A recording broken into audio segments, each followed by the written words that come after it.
on se retrouve pour une nouvelle vidéo sur ma chaîne. N'hésitez pas à liker, partager, commenter, vous abonner, me suivre sur mes réseaux sociaux juste ici et en barre d'infos. À ma voix, ça se voit que je suis encore malade. Je vous avais mis une boîte à questions en story sur Instagram et j'y ai pas répondu. J'ai reçu quelques messages et je vous avais dit que c'est pour une vidéo YouTube. Et ben on y est. Je vais répondre à quelques questions que j'ai sélectionnées et j'ai bien noté surtout parce que vous le savez, je filme avec mon téléphone donc je peux pas accéder. Donc je les ai notées sur papier. Ceux auxquels je tiens à répondre et peut-être que je ferai une autre partie pour répondre à d'autres personnes. Bref, c'est parti pour une foire aux questions.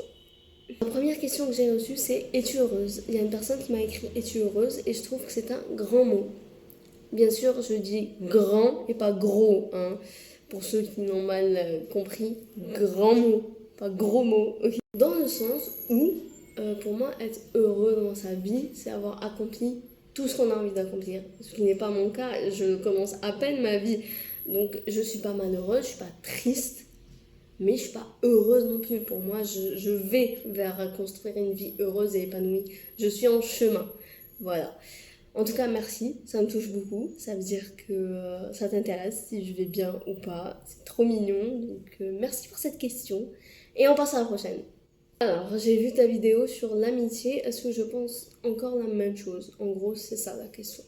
Alors oui, ma vision de l'amitié n'a pas changé. D'ailleurs, si vous voulez la connaître, je vous mets le lien de la vidéo sur l'amitié en barre d'infos et sur le petit i en haut à droite.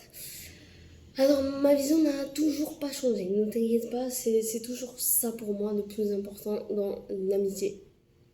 Et bien sûr, je ne vais pas vous le dire. Si vous voulez savoir, allez voir la vidéo. Hier, j'ai quitté mon mec et c'est grâce à toi que j'ai eu le déclic. Je sais ce que je mérite. Love you. Alors, je t'en prie avec plaisir. Si je peux aider certaines filles à avoir ce déclic, eh ben, tant mieux parce que nous, les femmes, faut arrêter de nous laisser faire et de nous forcer à être avec des gars qui nous respectent même pas. Parce que j'en ai vu des relations autour de moi au lycée et même après le lycée, le peu de temps où j'ai été à la fac, j'ai vu des trucs, voilà. Faut arrêter en fait.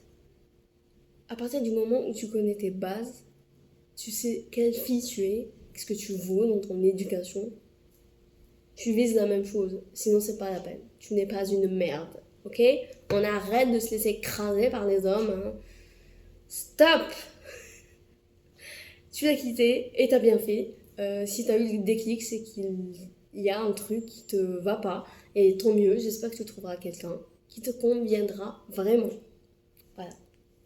La vérité, c'est que j'ai l'impression que certains hommes ont l'impression que dès qu'une femme accepte d'être leur copine, c'est officiel. Elle est à eux pour toujours, c'est acquis. Alors que non. Mettez-vous ça dans le crâne. Une femme, il faut la comparer à une plante. Si tu t'en occupes pas, si tu l'entretiens pas, et ben elle fane, elle meurt et tu vas acheter une autre plante. Et ben une femme, si tu t'en occupes pas, si tu la respectes pas, si tu lui mens, si tu es infidèle, etc. Et ben elle se barre. Elle a un respect pour elle-même. Elle va pas rester avec un homme qui la traite comme une merde. Mettez-vous ça là-dedans. L'ex, pour le coup, t'as menti ou t'as trompé ou je sais pas, et que c'est grâce à moi que t'as eu le déclic de quitter, et ben ça me fait plaisir, vraiment. Je suis heureuse de ce message parce que au moins ça fait une femme de plus qui réalise enfin qu'elle n'est pas acquise, que rien n'est acquis dans une relation. Tu lui donnes sa chance, à lui de réaliser que tu es une chance, justement. Et que s'il veut te garder, il doit continuer ses efforts. Voilà. Sur ce, on passe à la prochaine question. Ton top 3 des influenceurs préférés. Mon top 3 d'influenceurs préférés. Andy est là, évidemment, c'est Andy est là. Clara Mars et Lola Ananas. Je dois dire qu'en ce moment, je ne regarde que Andy est là, Lola Ananas. Et Clara Mars, elle vient à peine de reprendre YouTube, donc je la regarde. Mais elle avait fait une pause. Je la regardais pas du coup. Je regardais énormément Lola Ananas et Andy est là. Donc si je dois faire un top 3, c'est ça. Andy est là, Clara Mars, Lola Ananas. Si tu veux un top 3 d'influenceurs préférés ici, algérienne, je dirais ma Myriam d'amour, avec qui j'ai fait un shooting photo. Enifidia, j'adore cette fille, j'adore sa vibe, j'adore sa façon de faire son contenu, je sais pas, j'adore Enifidia. Je sais pas, j'aime trop cette fille, allez la suivre si vous la connaissez pas, Alia, Big Love. Et sinon il y a Orda Manamar, voilà, c'est la troisième que j'adore aussi. Je la trouve magnifique cette fille, je sais pas, il y a la même chose, j'aime sa mentalité, sa façon d'être, son côté girl boss. Elle a créé sa marque récemment, je crois, Wordati. Ouais, je crois que c'est Wordati, je suis pas sûre du nom là actuellement. D'ailleurs, ça fait longtemps qu'on la voit plus. Hein. En tout cas, c'est ça. Mon top 3 d'influenceuses algériennes de mon pays, c'est Myriam, Enifidia et Warda. Alors, ma musique du moment, c'est pas une musique, elle n'est pas enregistrée. C'est la chanson de Pierre de la Star Academy qui l'a chantée à la télé durant un cours, je crois, ou bien je sais pas si c'était un prime ou un cours, je me rappelle plus. En tout cas, c'est la chanson de Pierre qui tourne en boucle sur TikTok. Alors, je vais vous mettre un extrait peut-être de la vidéo. Oui, je vais vous mettre un extrait de la vidéo, je vais la trouver, je vous la mets. C'est cette chanson que j'écoute en boucle sur TikTok. Je vais garder le meilleur de ce qu'on était. Et je sais qu'ailleurs t'iras chercher un peu de ce que je ne t'ai pas donné, pas donné. Ça, c'est deux questions de deux personnes différentes, mais je trouve qu'elles se rejoignent. Donc, je vais y répondre globalement aux deux en même temps. Donc, la première, c'est... Je comprends que être célibataire, c'est ton choix, mais il y a vraiment zéro chance que je change d'avis. Et l'autre question, c'est... j'aimerais avoir un conseil parce que tu dis que tu es célibataire, alors comment tu fais pour ne jamais être intéressé par les mecs, etc. Quand ils viennent me parler ou ce genre de choses, je crois que c'est ce qu'elle veut dire. Je peux pas dire jamais, parce que je sais pas ce que l'avenir me réserve, mais là, actuellement, les mecs autour de moi me donnent pas envie d'avoir de relations. Je veux dire, toutes les relations que j'ai vues autour de moi, c'est de la merde. Désolée, hein, avec tout le respect que j'ai pour vous. En général, ça me donne pas envie. J'ai l'impression que relation amoureuse égale problème. Automatiquement, genre. Je sais pas, ça me donne pas envie du tout et je me connais.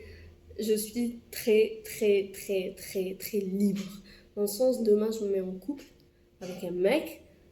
Si j'ai envie de continuer à parler à un ami du lycée ou du collège et qui commence à me faire chier, ça va pas le faire. Parce que réfléchis 2 secondes, si je connais ce mec depuis le lycée ou le collège, si j'avais envie de quelque chose, ça serait fait au niveau du collège ou du lycée. Pourquoi des années après, genre, ben, ça sert à rien. Hein. Genre, s'il me plaisait à ce moment-là, je serais avec lui à ce moment-là. Et si ça n'a abouti à rien, c'est que j'ai pas voulu. Pourquoi je voudrais maintenant? Genre, ça n'a pas de sens. Bref, je me connais, je suis très sanguine sur des petits détails comme ça. Ça va vite me faire chier et va trouver un mec qui n'est pas jaloux. Genre, vraiment pas jaloux. Ça n'existe pas. Ça n'existe pas. Et les mecs qui me disent comment je dois coiffer mes cheveux ou comment je dois m'habiller ou ce genre de conneries à la con, ça m'énerve encore plus. Ça te regarde pas, en fait. Ça te regarde en rien.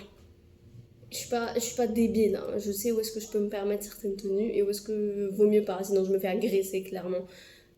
Je sais, je suis une adulte. Oh. Voilà. Ta question, est-ce que je pourrais changer d'avis? Alors oui, il suffit de la personne en face de moi, en fait. Tout dépend de cette personne-là. Si elle rentre dans mes critères ou pas. Si elle est le gars que je mérite, selon moi. Mais pour le moment, quand je reçois des messages, et ça revient à la question numéro 2, comment je fais pour rembarrer les mecs sans les blesser. En fait, je suis direct dès le début. Genre, quand je reçois un message d'un mec, Au début, c'est salut, salut, on parle de la politesse, quoi. Et puis, je lui envoie un message, un pavé, bien net, clair et précis. Si tu m'as envoyé un DM juste parce que tu as vu ma story ou mon post et que tu veux me soutenir dans ce que je fais, la création de contenu, c'est trop gentil, merci beaucoup. Mais si c'est dans l'espoir d'apprendre à se connaître, etc., c'est pas la bonne période pour moi. Merci de comprendre ça. Je suis pas intéressée. Et voilà. Directement. Je suis cash dès le début. Avant même de parler à la personne, je dis ça. Genre avant même d'avoir d'autres discussions derrière. Il est au courant dès le début qu'il n'y aura rien. Je suis comme ça. Enfin, quand je sens qu'il y a de la drague derrière. Quand je sens pas de la drague, je parle normal comme je parlerais à un pote ou un truc comme ça. Voilà. Pour que la vidéo ne soit pas très longue, je préfère m'arrêter là. Et surtout que les questions, c'est un peu les mêmes qui reviennent, donc ça sert à rien. J'espère qu'elle vous aura plu et on se retrouve pour une nouvelle vidéo. Bye!